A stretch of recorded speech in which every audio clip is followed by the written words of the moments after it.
Hello, heroes of Lithas. Welcome back to the channel.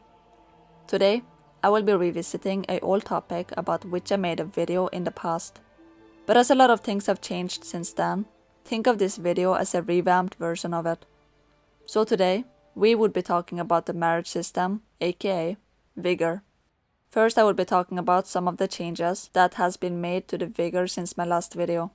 Then I will talk about some of the problems that comes with the new Vigor. And finally, I will throw in some tips and tricks of how to get high Vigor faster. So let's start with the changes that has been made to Vigor since my last video.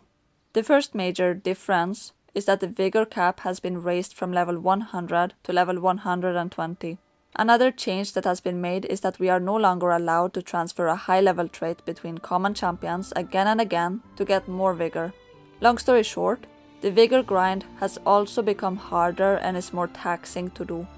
And not gonna lie, it's also kinda boring, especially when you have a high enough level. And if I'm not mistaken, they do have a quality of life feature that allows players to do quick marriage. But, unfortunately, it's hidden behind paywalls. I have nothing against the game company introducing some pay-to-win features, but doing it for such quality of life features, to be honest, I don't know how to feel about it. And as I don't want to spend too much time talking about how stupid that is, let's move on to my next point. So anyways, where was I? Oh yeah, I was about to talk about some of the problems that comes because of Vigor. And don't misunderstand me, I totally understand why Vigor has been introduced to a game that promotes marrying champions and forging stronger bloodline, yada yada. But the problem is how strong Vigor can make a character. Because currently, Vigor is the king. Obviously, in super high elo builds, everything starts to matter again. But around mid to somewhat higher mid, Vigor can dominate a game. Imagine two teams where the champions are equally starred up and everything. And one of the teams have good traits and good team comp. But, let's just say, the other team has a significant higher Vigor compared to the first team. The team with higher Vigor would win, I suppose. I don't know if I'm even explaining properly what I'm thinking or how I'm thinking. And by the way, if I'm not mistaken, the high elo, aka the top players, for them it eventually comes down to the battle of the Vigor. But obviously I would not know too much about it because I'm not one of those high elo players.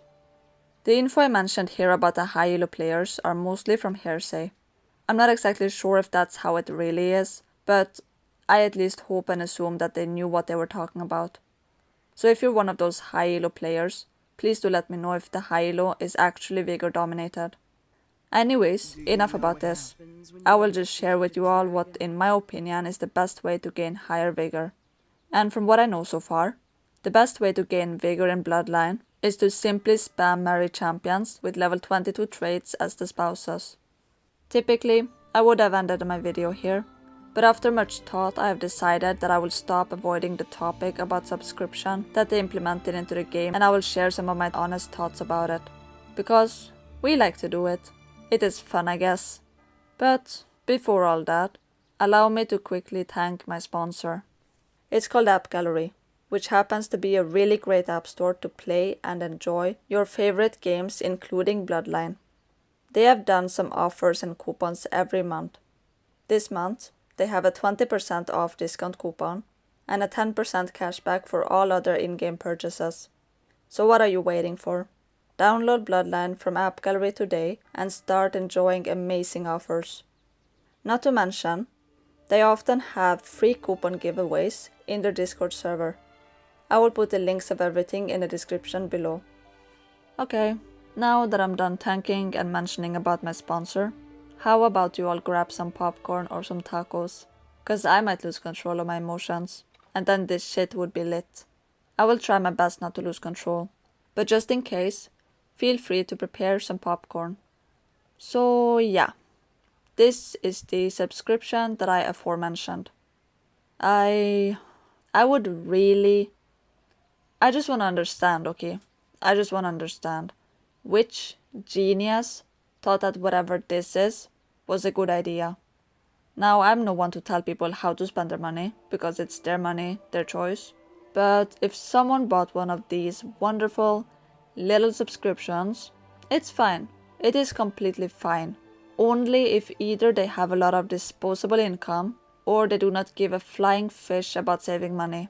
And let me apologize beforehand for what I'm about to say, but if for whatever reason a player do not have a lot of disposable income and still bought this BS, I'm sorry to say, but these kinds of players are terrible at managing money.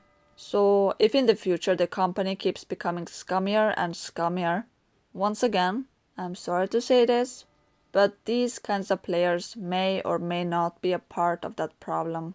Because they are not just ruining it for themselves, but they're also ruining it for the rest of the players. Because, no offense to anyone, but no matter how money hungry a company is, I refuse to believe, and also statistically speaking, a company would not continue such scum-like behavior unless they are actually being rewarded for it. In simple words, what I'm trying to say is, the only reason Goat Games is not learning the lesson is because even though they keep doing and implementing such scummy features and paywalls, there are still a lot of players who are buying these. So, because of such and such, Goat Games have no reason to improve. Cause why would they? No matter how scummy they are, which may result in them getting some bad rap, at the end of the day, they are still making a lot of money from those scummy money-grabbing features. It's almost like my mom used to tell me when I was young. I think the saying went something like, no one can clap with just one hand, which means that both hands are needed to clap a hand, aka one party cannot be blamed for everything. By the way, I'm sorry once again for, if I said something that offended you in any shape, way or form. I'm just a little frustrated.